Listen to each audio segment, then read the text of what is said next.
Madam President, years ago, the United States used to be the envy of the world in terms of infrastructure. Countries all over the world look to the United States and say, how do you do it? How do you provide clean water to your people? How do you have such an efficient transportation system? How do you have such great roads? That is no longer the case. Today we are in 12th place, and there is no denying, I don't think any of my Republican colleagues would deny that, in fact, our infrastructure is crumbling. So we have got to address this issue. We can't kick the can down the road. We can't say, well, let's wait a few years until we come up with some magical funding formula.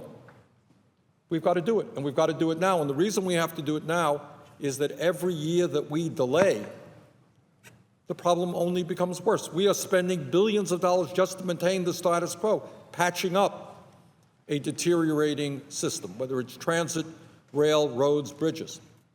We have to rebuild our crumbling infrastructure. There's no disagreement, I believe, in the Senate on that.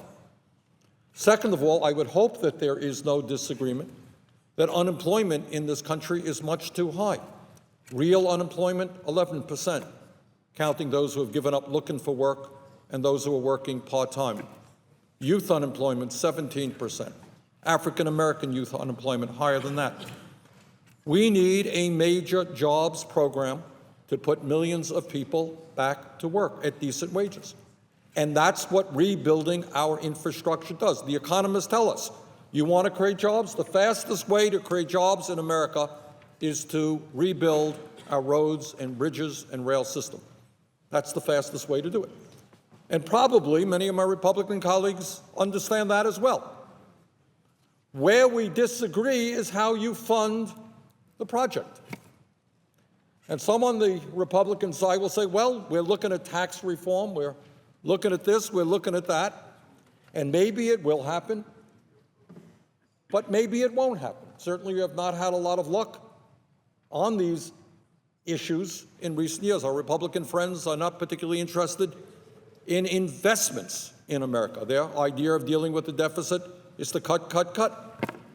So what we are proposing here is a $478 billion infrastructure package for 6 years, and it is funded by something that I hope all of us can agree is unacceptable.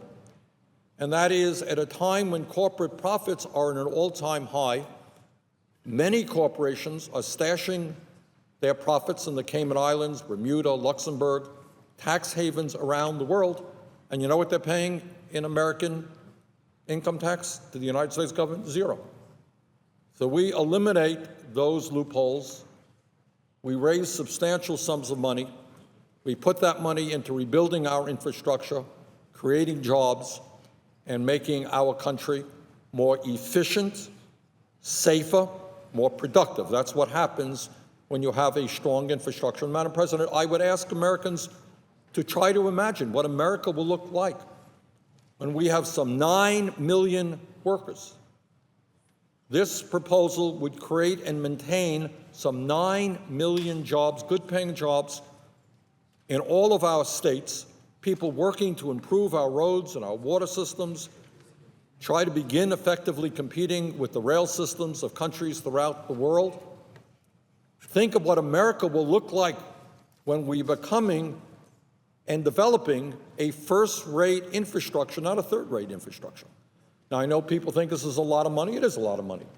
But it is nowhere near what the American Society of Civil Engineers are telling us that we need. So if you are interested in creating a 21st century infrastructure, please vote for my amendment. If you are interested in creating and maintaining some 9 million jobs over a 6-year period, please vote for my amendment. And if you are interested in ending an outrageous corporate loophole which enables, in some cases, large, profitable multinational corporations to pay zero in federal income tax, please vote for this amendment. It will send a powerful message that now is the time to rebuild our crumbling infrastructure and put our people to work and end absurd loopholes.